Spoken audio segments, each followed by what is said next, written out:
Good morning, good afternoon, or good evening, wherever you may happen to be, and whether you're watching live or archived. And welcome to another in the Nautel Transmission Talk Tuesday webinar series.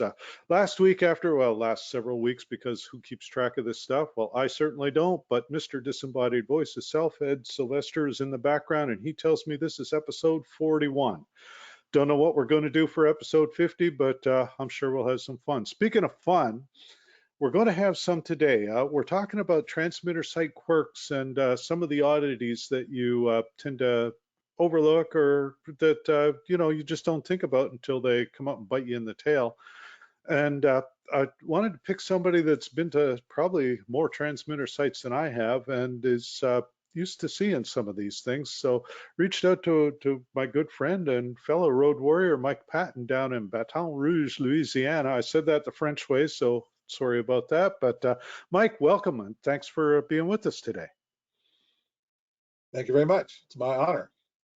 So, Mike, now you and I have known each other because we go back before my sales days to the tech support days, and we first met at a site in Memphis, I think. That's right. The old 680 WMPS, and then it was two or three other things since then, and I forget what the call letters are now. That's a unique legacy site, and you Hmm. and I are, we're both there doing important work, and there were problems with that site that eventually got ironed out by another very smart fellow in this business, who's still the chief engineer there, Mike Schwartz. Yep. But yeah, that was a fun job. Yeah, and we'll talk about that in a second because it is kind of a poster child for we went through and did everything right, and there was still stuff blowing up, and Yep. and so we'll talk about that one. Um, okay, mandatory housekeeping stuff first, because Mike and I start talking war stories. That's it. We'll be going for the rest of the hour and change, because as you know, we've never finished one of these at the top of the hour before. I don't plan on starting today. You never know. We might surprise you though.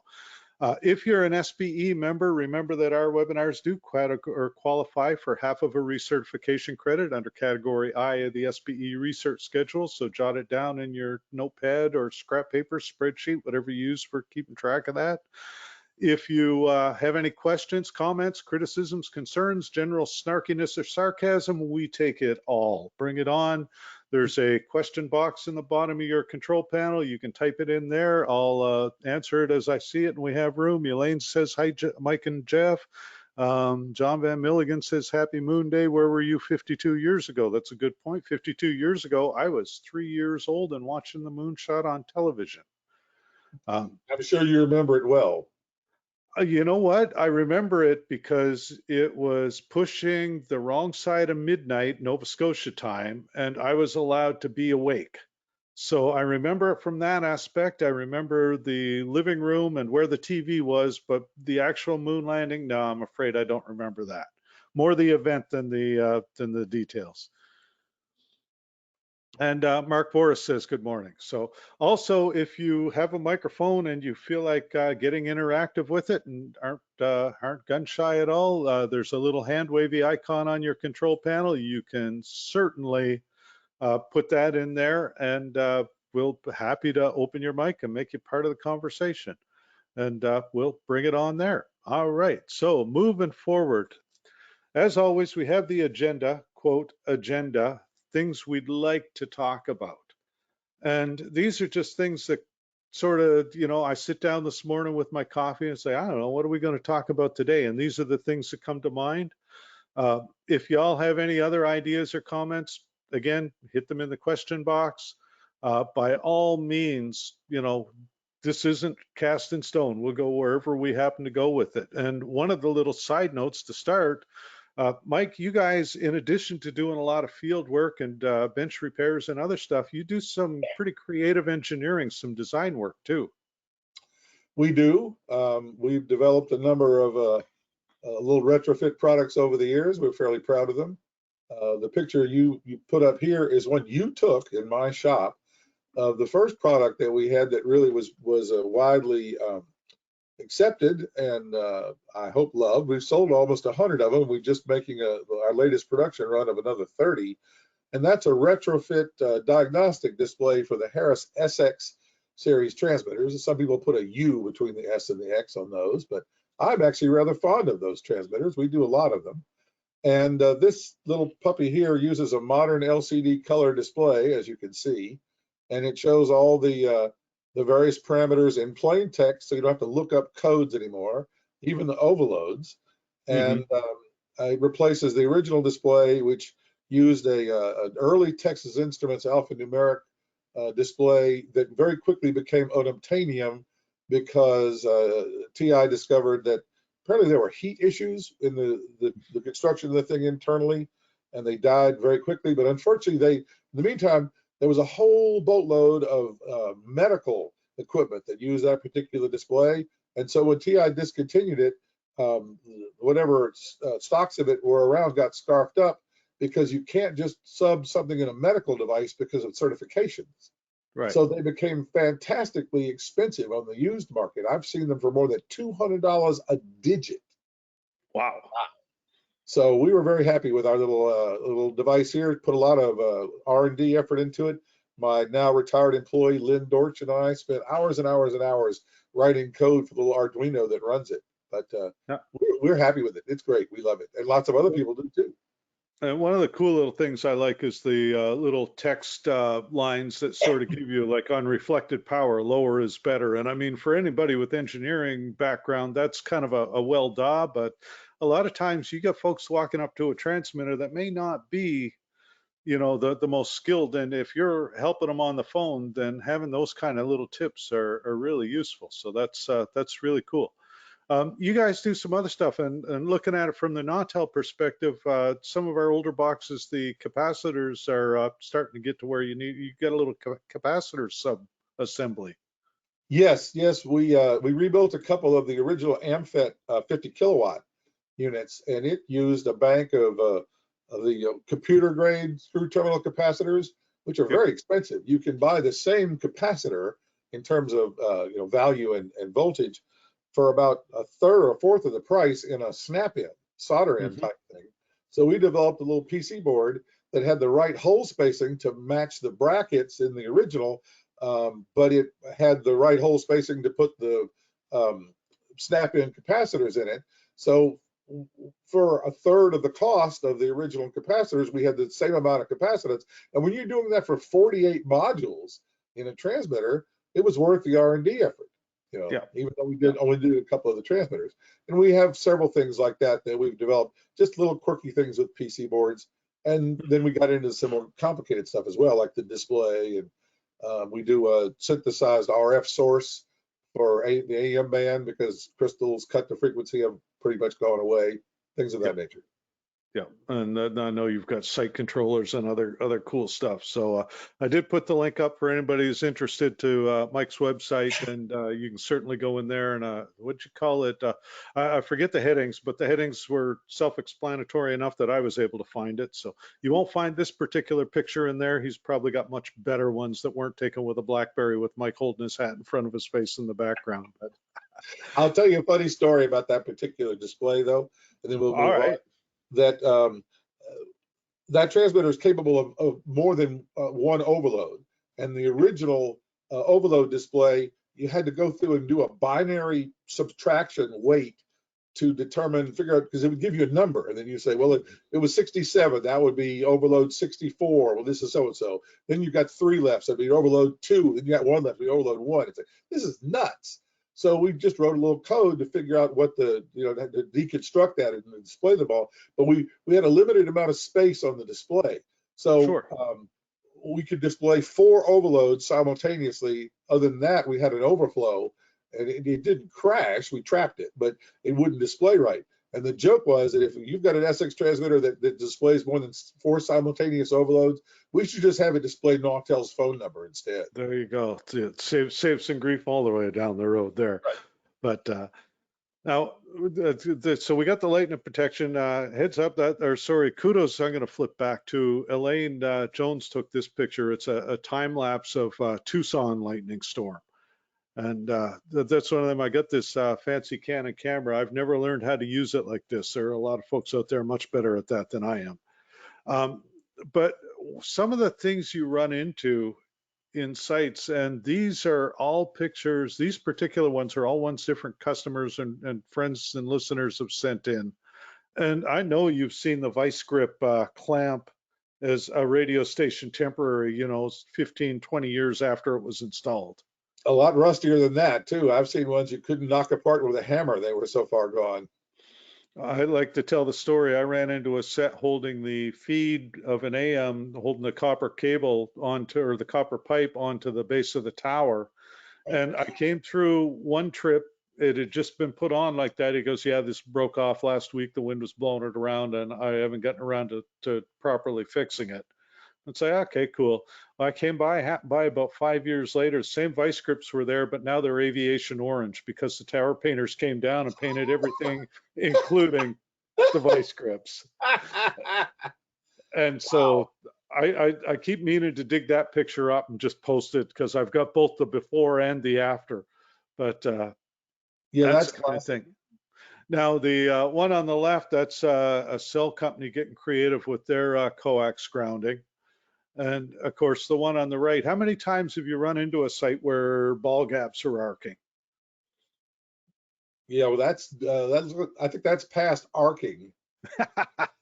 That one, and the funny thing was, this is the kind of thing that from the tech support perspective, I could chase something like that for, because what'll happen is you get a guy on the phone, you go, you need to check the ball gaps. Oh no, they're fine. Okay, well, fine. So we'll move on to something else. They're pretty inert.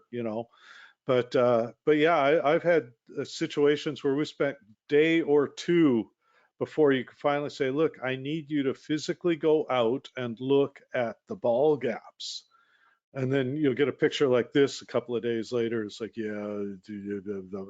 So if you had to pick the weirdest one you've run into, just off the top of your head, what's one of the more unique oddities, if you will?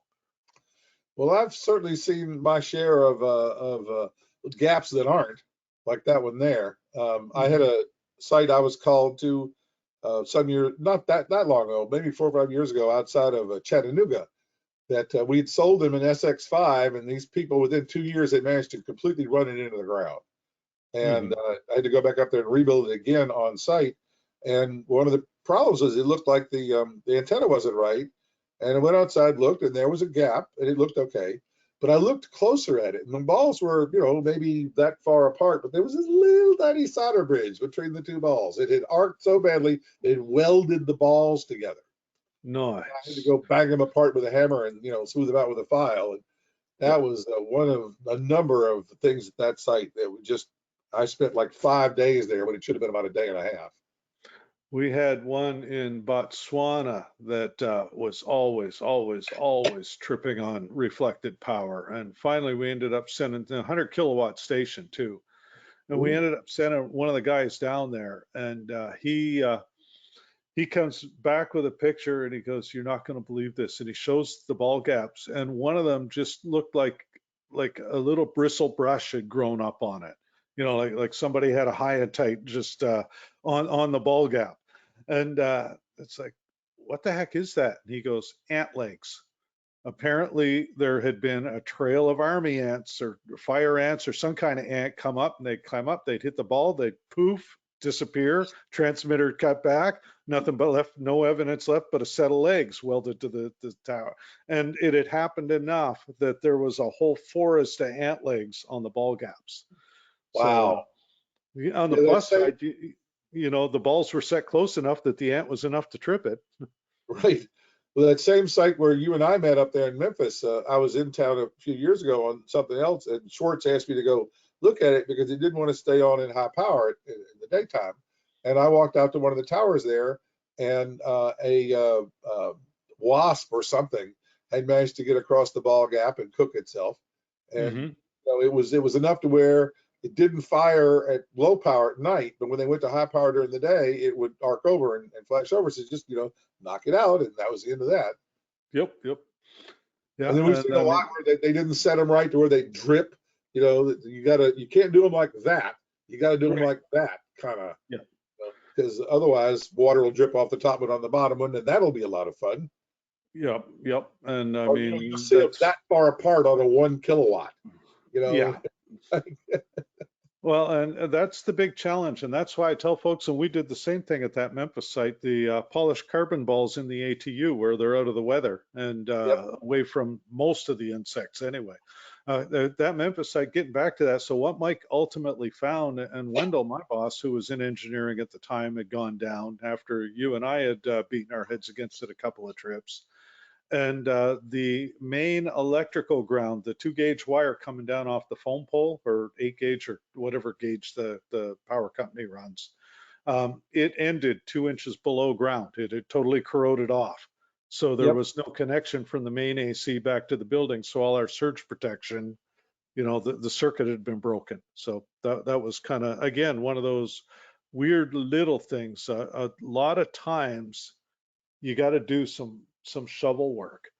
And Yes. that's one of the biggest ones I found was a site, and I've told this story a zillion times, but Springfield, Missouri, with a lightning issue where it turned out there was no actual ground rod between the tower and the building. So the copper strap at the base of the tower ran straight to the back of the transmitter and took all the lightning energy right to the transmitter. Ray Lewis mentions, oh, good. Yeah, let's see. New hydraulic, as a friend selling commercial electric supplies says, new hydraulic electrical clamp lugs are better connection compared to brazing with less air gaps in the junction. I can almost, I mean, I know we use the hydraulic crimpers that we use at $2,000 per die to run them, but they do a really good job at displacing all the air. So I don't know that it would be better than brazing, but yeah, a proper crimp lug with a hydraulic clamp is a really good thing and really expensive. Um, One of the other things, we get a lot of advanced questions, and Mike, I'm sorry I didn't send you these in advance because where would the fun be there if you had all the information? Well, I But guess I get to show how fast I can come up to speed here. Hit me. well, see, and that's why I did this, because you and I have known each other long enough that I know you can hit the answers pretty darn quick. And so I beat the drum a lot on ferrites to the point that customers will send me pictures of their ferrites installed or not installed sometimes just to get me going. And like the one up top where he duct taped it on and said, well, you told me to put the ferrite on the hard line. So let's see. Rich Hahn wants to know if there's any way to upload and send photos to me during the webinar. And Rich, not really, because I've got 2 monitors going. They're both with about 5 windows each. And so I got email shut down totally. But if you do send it to me, anything you send me will be properly attributed or not attributed if you tell me to. And you'll notice that a lot of my pictures are not attributed for specific reasons that will be obvious on the next slide. But absolutely send me the pictures, and I'm happy to put them into articles. Let me click up a sec. I saw Jesse had put something in here, and there we go. Jesse Spurgeon, Okinawa, bugs and lizards and everything. Did have a couple of bits of gear going out from a gecko arting and then continually arcing from ants continuing to scavenge the carcass. Glowing mass of exoskeletons stealing almost enough current to trip the breaker, but enough to mess up the radio. And so when I first started at Nautel 1.5 years ago, actually it was 31 years this October, um, our inspection department had a letter that we'd received from a customer in somewhere in South America. I can't remember. I think Peru, might have been Venezuela, don't remember. But Central South America, down that direction. And he had sent us a letter and said, I wanted to send you the remains of my assistant engineer. He had decided to do a inspection of the filter of our 10 kilowatt AM while it was on the air and unfortunately didn't survive. And there was a charred gecko carcass taped to the letter. They mailed it up regular post. It came through the mail just fine and hung on the wall in inspection for several years. I suspect somebody at some point went through and was properly horrified and then let it go. But yeah, so Aaron Reed in there, it says, I recognize, so the top left picture is one Aaron posted on my Facebook page a couple of years ago. Then Paul in Alaska to the lower left. You've got Drew in Michigan in lower center. So yeah, and a couple that I've taken over the years. But I think Rod Tannum in the top center with the ferrites duct tape to the that's going to be a keeper for the rest of my career. So anyway, one of the questions that I got here was from Gordon, wanting to know if the studio and transmitter are co-located, how do you keep RF from feeding back into the studio equipment? And into the studio equipment, the board, OD or CD units, CDs, wow. But anything like that, how do you keep the RF out? So I know you've done some of these. We could have a week-long seminar on that. The traditional method is to put little capacitors to ground everywhere on all the audio ins and outs. This is easy and relatively cheap. The problem is it doesn't always work. And the reason is you're shunting. You have to think about current and voltage. That the RF voltage coupled into the wires is what's trashing the equipment. So you put a cap in there. Cap is a high impedance at low frequencies, a low impedance at high frequencies. So now you've got RF current flowing through the cap into the nearest ground where you've tied the cap to. Well, the current doesn't magically go away. You've just taken it to ground to cut the voltage down on the other side of the cap. Now that current's going somewhere. So you have to think about where the voltage, what that ground is tied to, how it actually gets back to actual ground at the other end. Now you've got this whole chain of current going through there. It's actually better. It's a lot more time consuming and a lot harder to do is to put either little chokes in series with the audio lines or whatever you're doing, or to use the ferrites around the outside of things, and you can wind the 2 or 3 turns around the ferrite, or even use like a bar. It doesn't have to be a toroid. Right. But what you're doing is you're making an inductance out of the cable, which does the same thing as the cap, except instead of shunting it to ground, you're simply blocking it from going through in the first place. Well, and over and above that, the ferrite itself, if you have a common mode where you've got because typically you're going to have the RF induced on the shield or the outer conductor, so the ferrite will create the equal signal onto the center conductor and keep the potential difference, the voltage, the same. Right. So, and I mean, obviously that's vastly oversimplified. It's not going to be a 1-to-1, but it does help with it. So yeah, between the added inductance and the ferrite properties themselves, that's a good call. And you can buy clamp-on ferrites that'll fit, like Radio Shack used to sell them, if you can find one anymore. And I'm betting Amazon does, but little plastic encased U-cores where you just snap it on and clip it closed and away you go. Yeah, sometimes those work better than others. Yeah, but well, if they're air gapped, then obviously not as much. And you can get the little filters like that for Cat5 and all kinds of things to try to block that common mode current induced in there. And one thing I wanted to touch on, well, you mentioned ferrites earlier, and you know it well because you and I have had these conversations, is that you're running ferrites around power lines and sometimes around coax. You have to think about normal mode versus common mode. So for example, if you've got a 3-phase power into a transmitter, you want to put it through a ferrite, you don't put each conductor through a separate ferrite. You put them all through one, on the theory that you want all the net normal current of the normal load, the low frequency load in a ferrite to cancel. Because if ferrite will get hot, it'll get hotter than hell. We had one up in Mississippi one time where we put it on a 5 kilowatt transmitter. We put the coax through it. It came back, that ferrite you could almost cook your eggs on. And it turned out that even though it was a coax, there was another path back to the transmitter that was taking the brunt of the outer conductor current. So we had to redo the grounding, and then the ferrite wasn't hot anymore. And hot ferrite's a bad thing. And that's a really cool side note, though, because ferrites, especially on AMs, are a wonderful troubleshooting tool. Because yeah, if you don't have equal feed and return, then things are going to get toasty. And I mean, I saw one in San Antonio bad enough that we turned on so the ferrite was hot with the transmitter turned off, just with the standby running, not on the same cable. And because the cable to the main transmitter, the ferrite on it got hot when the standby was running. And say, okay, there's a lot of RF going somewhere here. When he turned the Wow. main transmitter on, that ferrite exploded. Wow. So yeah, oh, it was awesome.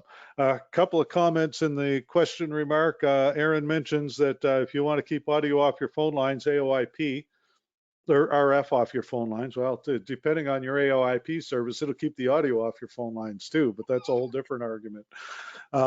And AES audio is less prone to EM or to RFI, and that's a really good point too, because yeah, digital audio typically, and I'm going to quantify this a little bit in a second, but typically digital audio doesn't care if there's RF on it. It just needs to know, is it high or is it low? Now the quantification is if you got enough RF that the decoder can't tell, then all bets are off, because then you're not going to get any signal at all. Right. So it goes from all okay to all not okay. Yeah, but that's a good thing about digital in general. It either works or it doesn't. There's usually not a lot of in between. It's just figuring out the why of it. Now, having said that, we won't get into things like jitter and dither and all that great stuff. Do RDS units create, now I'm not sure if Sean is online, and this was one of the advanced questions. Let me scroll down my attendee list. He is not. So the question he posted was, do RDS units create static from weather such as lightning and not clear up? And I'm assuming this means that the RDS is going garbled in a lightning storm. That's the kind of thing. I'm not sure what to make of that question. If it was me, my best guess, if it's going garbled, the first thing I'd want to do would be look at the data line coming into it. And the injection. Yeah. So that's a $1 billion question. So I'm just going to announce it in case Sean catches the archive. But Sean, if you want to send me an email rewording that a little and explaining in detail, I'd be happy to touch base, because that sounds intriguing. Let's see. Okay, there's a security-based question. We'll get into that. And harmonic measurement. Well, while we got this up anyway, we're talking RF in general. So the question is, what should be the level of harmonics measured directly out of an NX50 transmitter using the sample point? And the answer is, I don't know. Ideally, you're not going to measure harmonics out of the sample port on a transmitter. And Mike, I'm going to defer to you to give me an idea where you would normally measure them. Well, now this is a subject of some discussion. Yep. One thing that most people don't realize is that almost all sample ports on transmitters are inductively generated. There's a little loop stuck in a coax somewhere that's taking a sample, at least on FMs. And on AMs, it tends to be just a voltage divider off the output of the transmitter. The voltage divider off the output is typically relatively flat over a wideband. A loop-based current sample is not. Its sensitivity rises 6 dB per octave. So second harmonic, you subtract 6 dB from the reading there. Third harmonic, subtract 9, et cetera, et cetera, et cetera. So you have to be very careful about making measurements at the sample port of a transmitter. Another thing is, a lot of times with transmitters with external harmonic filters, like the Harris transmitters and others, the mod monitor sample port's in front of the final low pass filter. And again, that's not an accurate reading. You have to think about that twice. And like, even if you use a sniffer element in a bird, you got the same thing. That's an inductive pickup. So you have to compensate for the rising response of it.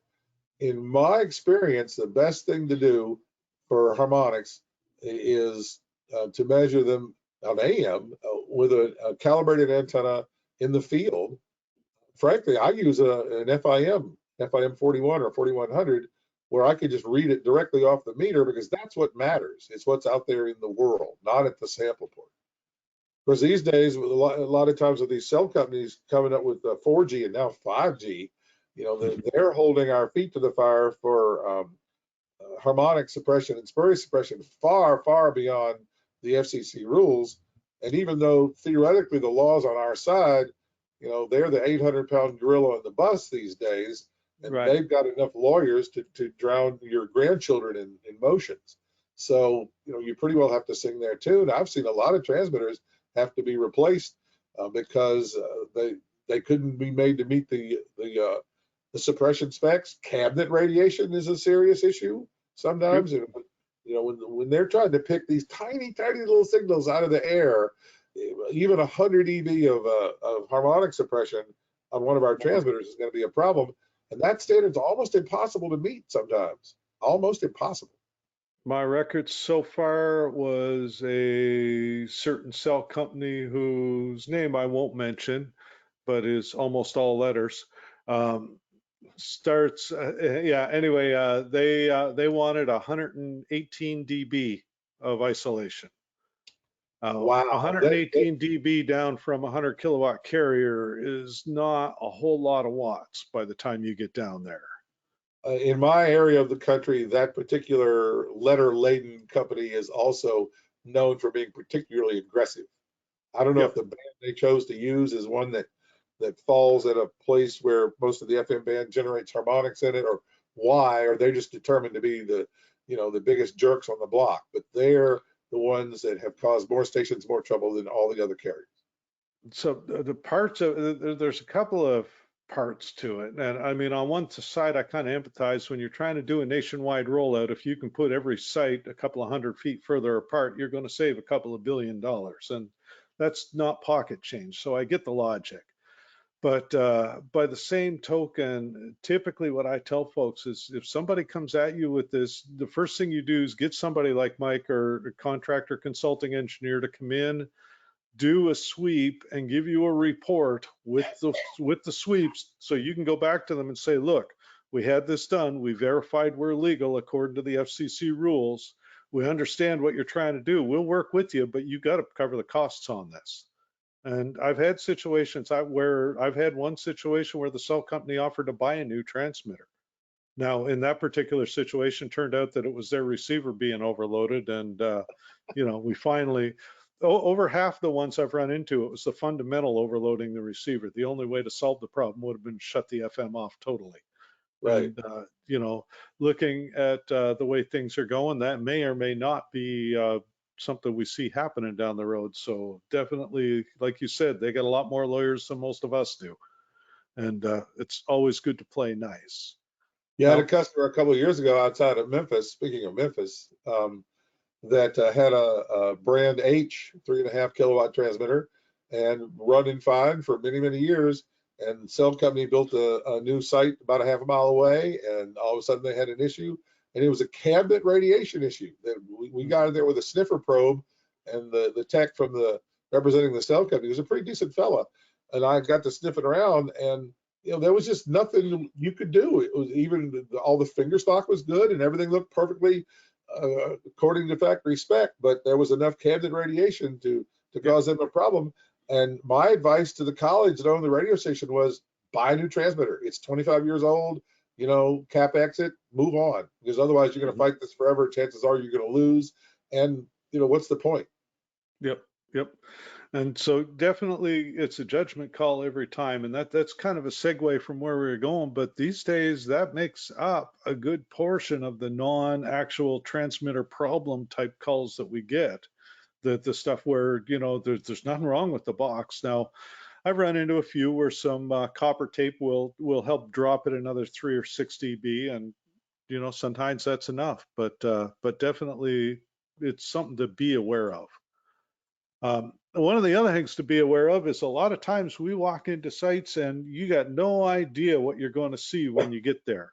And, I mean, every particular one of these, I know the backstory, and there's reasons for them being the way they are. In most cases, they've since been resolved.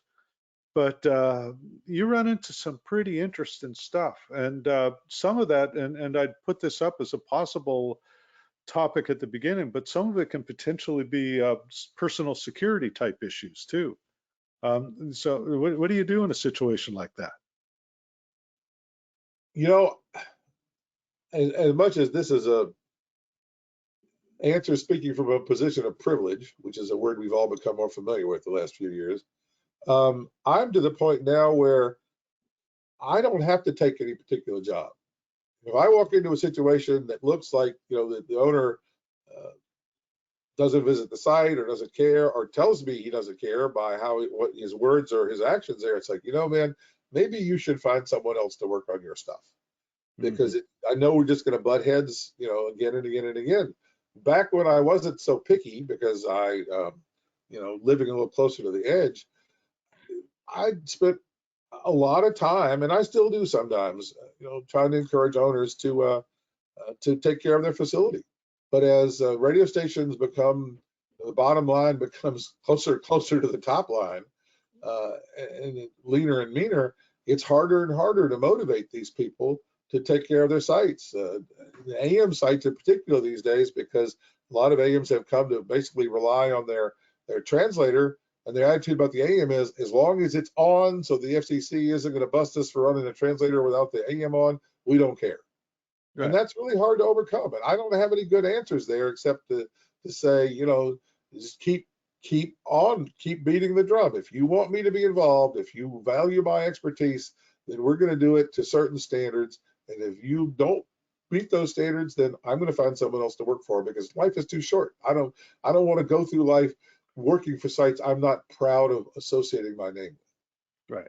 And that kind of segues into something else that you and I had been discussing. And it's a little side note, and I'd meant to put a slide in there for it, and I forgot, and I'm apologize for that. But one of the things I know you've gotten quite, I guess, rigorous about is when you're on the road is making time for yourself as well, and seeing some of the local sites and getting out and doing some stuff. with. I have been a road warrior for 35 years. I've been all over the country. I've been overseas on a number of trips. And for many years, I would log 150 nights on the road. That's a long time away from my family. In a lot of ways, my kids grew up without me.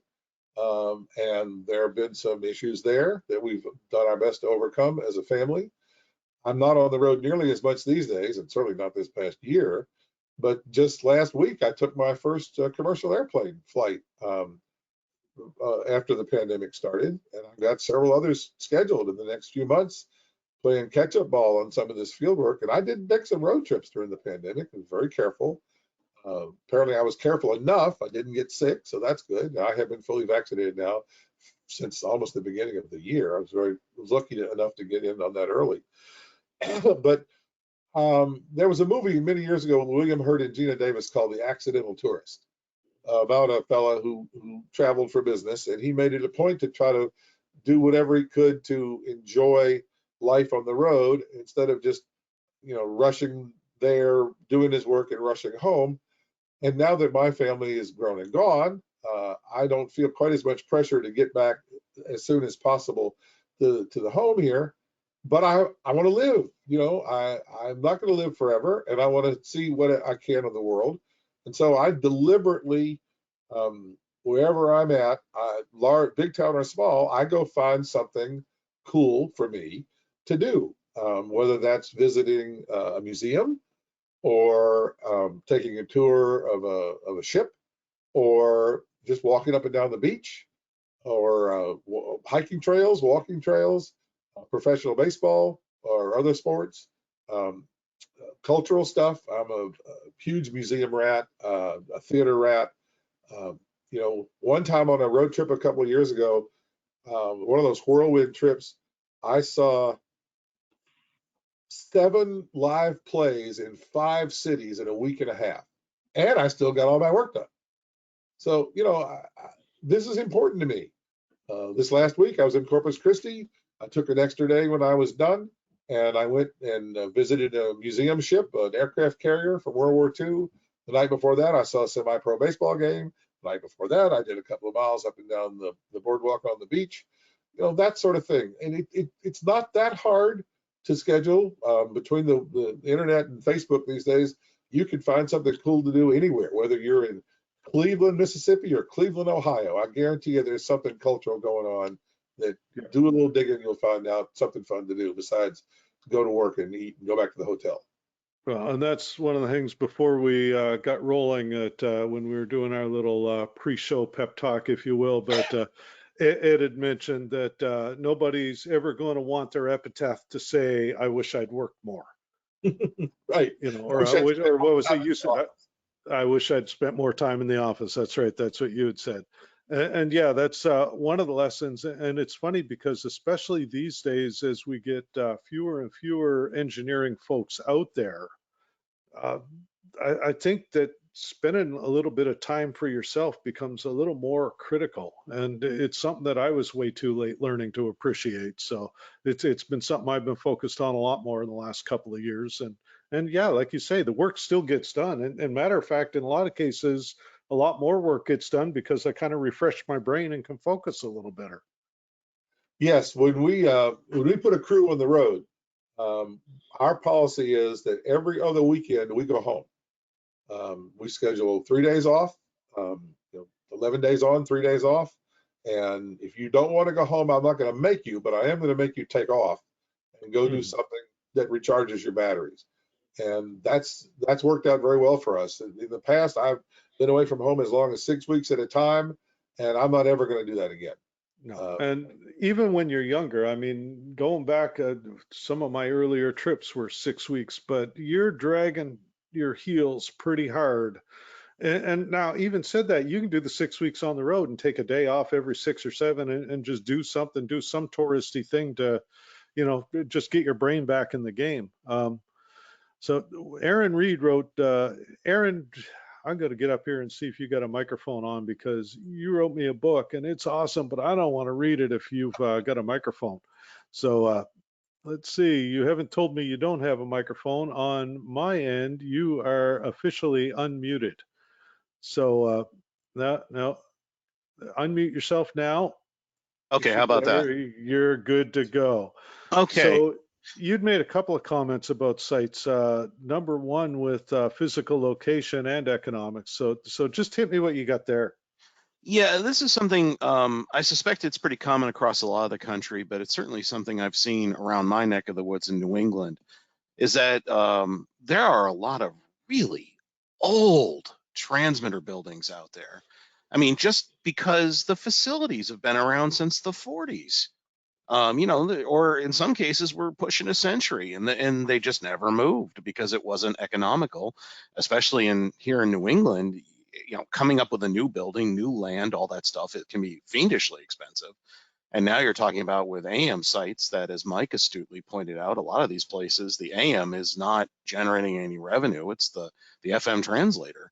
And yes, there's been a real dearth of preventative maintenance at many of these sites, and that is the owner's fault. And I don't take anything away from that. But yeah, I mean, I can think of at least 3 sites right now that I'm involved in where, really the building should be just destroyed and a new, new building put up, new gear moved over to it or new gear put in and just redo it all. But that would be a multi-million-dollar project and really cut off your funding.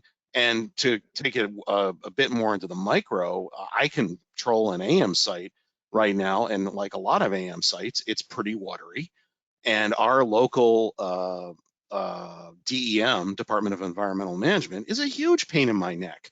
Trying to do, just basic things that I need to do to get out there to keep the lawn mowed, they won't let me do. And generally, the attitude is the towers never should have been built in the first place, even though the towers predate the agency in some cases. And so therefore, we're going to treat you accordingly until you give up and go away. I mean, that is very clearly the attitude I've gotten from several environmental management agencies over the You're years. going to say BLM, and Yeah, a them lot of too. the The three-letter Forest Service. acronyms. Don't get Yeah. me the forest. Don't get me started on the Forest Service. So But that's my yeah, so story. and that's a really valid point. And actually, there is a site not too far from where Mike's sitting right now in West End of New Orleans that not too recently was. I think they shut it down and turned in the license. I'm not 100% sure, but they're 50 kilowatts sitting in a building that's condemned. They're not even allowed into the building to move the transmitter out. So they threw a 10 kilowatt into a small prefab shelter and ran with that. And I don't know if that's still on or not. You talking about It's the old 1060 there on the West Bank? LNO. Yeah. Uh-huh. Yeah. Yeah. Is that one still on? Last I was down there, it was still on. That's kind of a sad tale Mm-hmm. that we don't need to get into on a No. nationwide thing, but it's yeah, we see that sort of thing more and more, that stations get neglected to the point where the building literally falls down around the transmitter. Yeah. And I mean, I've run into more than a few AM, more than FM, where the folks that have built the station, built it, ran it for years, decades, and then of course died off as we all do at some point or another. And their kids or the successors, whoever, just didn't want to be bothered with running a station. So there is a lot of change going on there, and it's yeah, it's like you say, it's kind of sad. It's an evolution for sure. Just next month, I'm going to the upper Midwest to do battle with a transmitter that the roof leaked and the roof leaked and the roof leaked, and the engineer kept telling management about it to the point where finally the roof leaked to the point where it ate traces on the PC board on top Mm, of the controller on this HT35. yep. And we did what we could to resurrect the board here and send it back to them, and they plugged it in. It didn't behave the way it did before, but it's still not right. So now they are paying me to go to the banks of one of the lakes up there. I'm not going to name the city, and I've got to figure out what's wrong with this transmitter. It's like, why don't you just buy another one? We don't have the budget for that. Yeah. Okay, well, maybe you should have thought about that before you didn't fix the roof. Or Yeah. And if I'm not mistaken, that controller's another unobtainium piece, isn't it? it is, and that's I'm going to seg back into a little shameless commerce here. That's our newest development project. Is that I have, after years of beating the bushes, scoured and located the controller out of a Harris HT30/35 transmitter, and I had an engineer surgically excise it from the parts box it was in, and he's in the process of packing up, sending it to me. Our plan is to develop a retrofit for that unobtainium vacuum fluorescent display in the 30 and 35 that both has the bar graph for the power out in the visible on the IPA and has all the internal voltages. Because if Right. you don't have that thing working, you don't know a damn thing about what's going on in that transmitter, and there's no way to find out. Yeah. Now, of So course, our sales managers are in the background going, "Don't tell them stuff like that. Tell them buy a new transmitter." But there are sometimes when the budget just doesn't allow for that, and so it's no, there's not, and not there's no question in my mind that Nautel makes an excellent transmitter, best in the business right now, and I'm not being paid to say that. And there's no question in my mind that the day of the tube type FM transmitter is over, and sooner it's or later we're all getting going to there. have to migrate to solid state transmitters, and I think that's a good thing. We fix Now, those, Ray but Lewis, we were talking about translators and mentioned that he knows of a station, and thankfully he didn't mention any names that took down the primary a couple of years ago and has only run their translator. And certainly, I think we all know stories like that, and I don't think any of us in good faith can condone it. But yeah, it comes back to what we were talking about, where the AM doesn't make money. right. So Yeah, you and a know, lot of AM transmitters have become orphans. Harris doesn't support any of their older AM stuff. I mean, there's a few guys that'll talk you through some tech support on the phone that are familiar with them because they worked there for so long, and they've got excellent phone and field techs at Harris. But of course, I'm going to say at the risk of upsetting any of my management, shout out to my alter egos, Walter and Ralph in particular. yes. And Uh, Steve Braley with your firm has always provided excellent. Am I saying his name right? Is that You got Braley? it. Yep, yep. Okay. Steve's a Always genius. always been excellent in support for me, both during and after hours. Shout out to him. But Now I gotta warn you, Steve's boss, John, is paying attention too. So there, get shut that up. fellow a raise, John, because he deserves it. But But of course, Energionics is long gone, and their stuff wasn't particularly great when they were here. Omnitronics has been gone even longer. Their stuff was not bad, although they had a couple of turkeys too. mhm. So we're doing our best to support both of those. Sometimes we have to hold our nose to do it. And in all fairness, I think we can all say that there's been at least one product come out of just about every factory at some point over the years that they kind of look back on and go, "Geez, probably shouldn't have done that way." But Yeah, yeah, I could yeah, probably name a few names there. I'm sure you could too. yeah, we won't get into that on a live recording. A live recording. There's an oxymoron right there. But anyway, so jumping forward a bit, one of the other things that I run into a lot, and this site, and I've got the picture up here because it's under new ownership now and has since been fixed. Matter of fact, this site's a little bit north of you in Little Rock, and the original owner called me up one day and said, "We're not getting the coverage we should." Well, 880 in Little Rock, you would think would hit Memphis like a local with all that ground Oh, conductivity that's a down there. 50 kilowatt there, isn't it? Yeah, it is. Yeah, I know where And that site is. I know right where that site is, right on the north side of the interstate there. yep. And so this is the quote unquote tower fence we're looking at. Actually, what we're looking at is the gate for the tower fence. Um, That's all that's left is just the gate. That's right. The fence is totally gone. So but that comes back to something that you've beaten the drum on. I've beaten the drum on. I know several other folks have. You physically do need to go visit your site every now and again. And in this particular situation, you're looking at. I mean, there are a couple of violations there, but Just a couple. fencing requirements to say the least. I mean, that's a hot 50 kilowatt AM tower sitting there wide open, and it's an industrial part of town, but yeah, it's still a part of town. In this particular case, you can see it a little bit to the right hand of the picture. You can't see further to the right, but the guy wires were actually, there were trees grown around the guy wires. Like the guy wire was going through the middle of a tree trunk. And I mean, tree trunks is only 3-4 inches wide, but yeah. And so it's like, I'm betting it doesn't cover it because I'm betting there's not a ground radial in the earth at the moment. A lot Now of at the AM moment sites, there is, because again, it's all been dug up and rebuilt since then. a lot of AM sites, they'll be they'll pay someone to cut the grass, and the same guy will cut the grass for years and years and years, and uh, there'll be something where his mower can't handle it, and he'll just go to the edge of it, and then it kind of Yeah. creeps in and creeps in and creeps in. I was in Georgia at a station a couple of months ago, and half the field is nice and clear as an AM, and the other half they've allowed the woods to come up to within about 10 feet of the tower.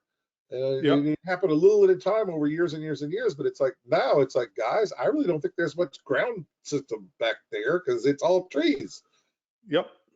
And that's it. The roots get in, they tear the copper up. I mean, soft drawn copper, they'll tear that stuff up in a heartbeat. A couple of comments. I just want to scroll up a hair. Let's see.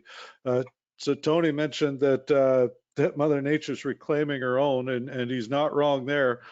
Dennis says, I had a site like that. I know it's not mine because mine didn't have the STL that close to the ground. And this is kind of cool because this is a periscope STL, is what you'd called it. But the actual dish to the studio is at the top of the tower, and then this is the dish shooting into the transmitter building. And it's really cool because it's 100% air gapped. And, so there's, you don't have to do a whole lot of protection on the STL receiver in the building itself. There was one of those here for many years across the base of a tower. It was two dishes that were literally about that far apart, pointing at each other across the base of the tower. It's like, well, that's one way to build an isocoupler. Yep. And I mean, in this particular case, they're not doing a whole pile, but yeah, it is another one of those situations that you do what you got to do. And in their case, they have enough crud coming through that they just didn't want to run another line into the building. Aaron had mentioned, Rich had mentioned, ran into a station a couple of years ago where the chief engineer didn't know where one of their transmitter sites was located. Now, I've seen where the general manager didn't know where the transmitter site was located. And that's one of those things where, if you can't tell me where your own transmitter sites are located, that kind of tells me something about the level of importance you assign to engineering. So If the chief engineer for that site is listening, apologies, we'll not call it out any further than that. But just a little side note, if you do take on a bunch of new places and you don't know where they are, and I use this a lot for various path studies and things, but you can go to fccinfo.com, and Cavella Mertz's FCC info page is one example. And I'm sure there are others, Radio Locator and the RecNet one. But fccinfo.com, if you go down, it will tell you, it will give you the geographic coordinates in both NAD 27 and 83. So you can, if you don't know where your site's located, you can absolutely find it. And that's, yeah, it is. If you're taking on a new job, you might end up with a bunch of sites, but definitely it's a good idea to find them. Now, Aaron mentions, as this summer is shown, thanks to climate change, summer's getting hotter and wetter in many parts. Trees and brush go faster every year, so the old once a month site mowing isn't good enough anymore. And I don't get into the pros and cons of climate change at all, but I will say that Facebook Memories is showing me plants that were blooming 5 years ago that bloomed last month up here. Now, obviously, that's weather, not climate, but yeah, this is going to be a hot summer and we're getting a lot of mowing time.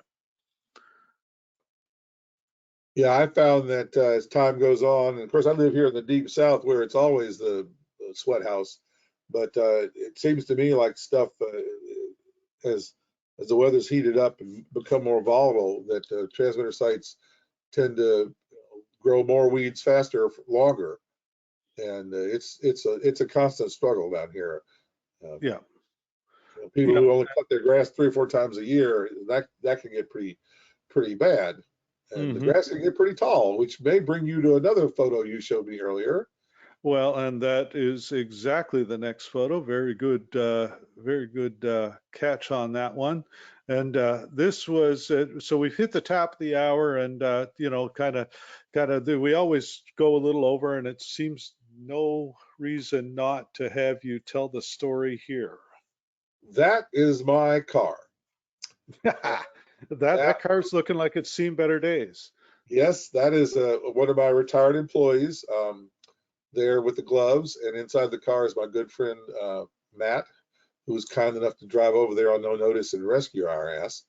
I somehow managed to find the only field in southeast Texas that was both dry enough to ignite from my overheated catalytic converter and wet enough underneath to manage to get me stuck in the mud in the first place. And that is a perfectly good, well, at least it was, a perfectly good 2-year-old Jeep Grand Cherokee that I managed to torch. We thought we could drive out to one of the towers because I was a lazy MFer, and it didn't work out so well. Got about halfway there, got stuck. I'm a 4-wheel drive owner for 30 years. I could do this. So back and forth, back and forth. And I was about halfway there, and Justin looks at the window and he says, "Holy man, the field's on fire." The catalytic converter underneath the car had overheated from all the rich gas I was pumping into it, going back and forth and back and forth and back and forth, and it lit the field up. And he panicked, and we called the fire department, and they came out and they put out the fire, and then they worried about the rest of the field, and then the fire got reignited under the car and eventually blew out the gas tank and ruined almost all of my stuff. We were able to salvage a few things, and that was it. And let me tell you what, man, when you torch a car, you have to fill out a lot of papers and answer a lot of people's questions. I can imagine. The first thing was the fire department wanted to know the story. Then the police department wanted to know the story. Then the insurance company wanted to know the story. And it was 3 months before I got an insurance check for that car. And they wanted to be really, really sure that I wasn't playing games with them. And apparently a lot of people torch their cars. Well, and I'm going to say, I would almost gather that as a rule, when they get a call about a vehicle being torched in a quote unquote abandoned field, that that it's not something as benign as I got it stuck and roasted the grass with my catalytic. Well, the thing that was sweating me was that's a 2-tower DA. If you look behind the car, you'll see one of the dog houses there. And I'm thinking to myself, oh my God, the guy wires are going to go up and the towers are going to come down, and I'm going to owe these people $250,000.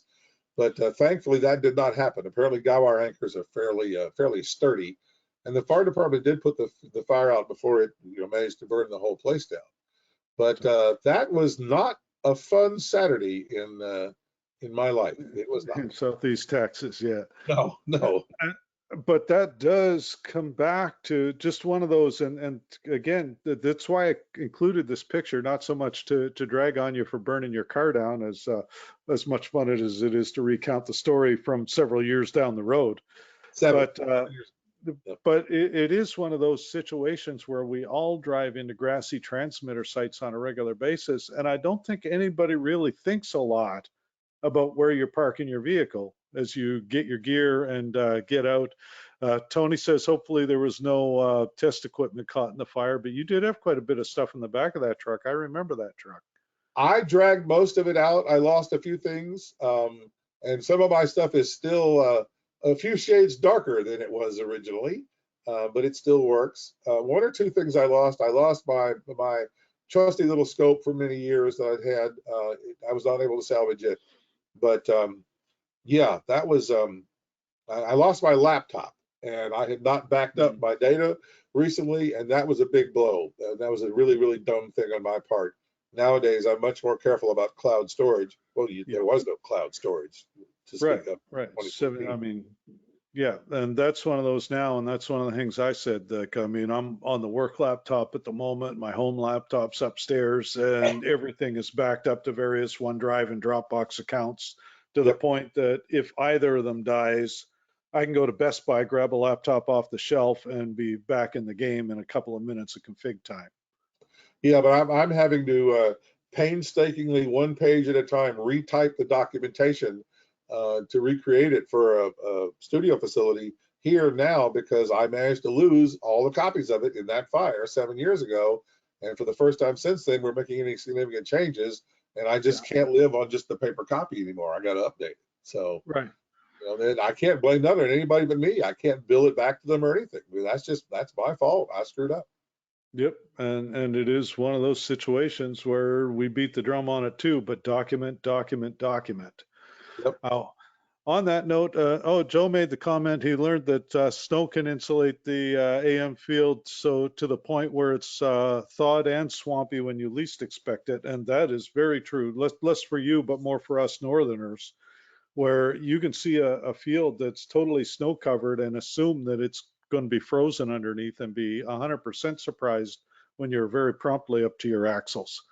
Well, that's this is the mud equivalent of that, is that this is a field that was only about a mile from Sabine Bay, and to walk out there, it seemed hard, and we stomped on it. It looked fine. But what had happened was the top layer had dried out, and underneath it was still gumbo mud. So drive the way to the car out there, get about halfway out there, and literally just poof, as though I broke through the ice. Because I did. I broke through the mud, just like ice. Yep. And I mean, so now the farm boy looks at it and says, well, you could chain a couple of fence posts to them tires and just back right out over them. But well, if I hadn't had the fire created time issue, I'm sure I would have gotten out of there on my own.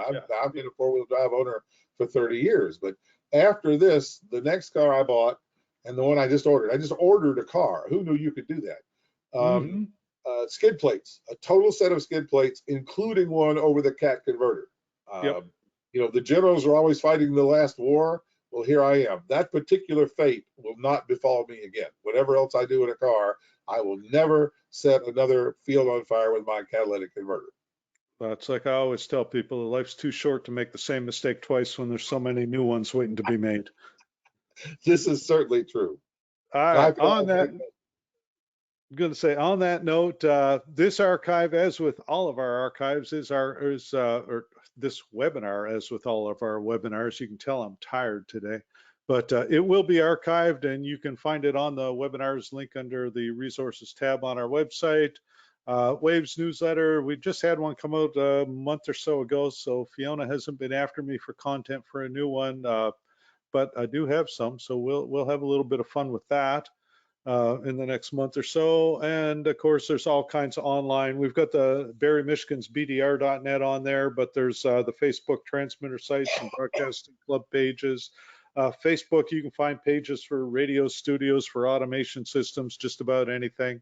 And of course, broadcastengineering.info, a couple of engineers built one there that's got a little less fluff and a lot more dedicated.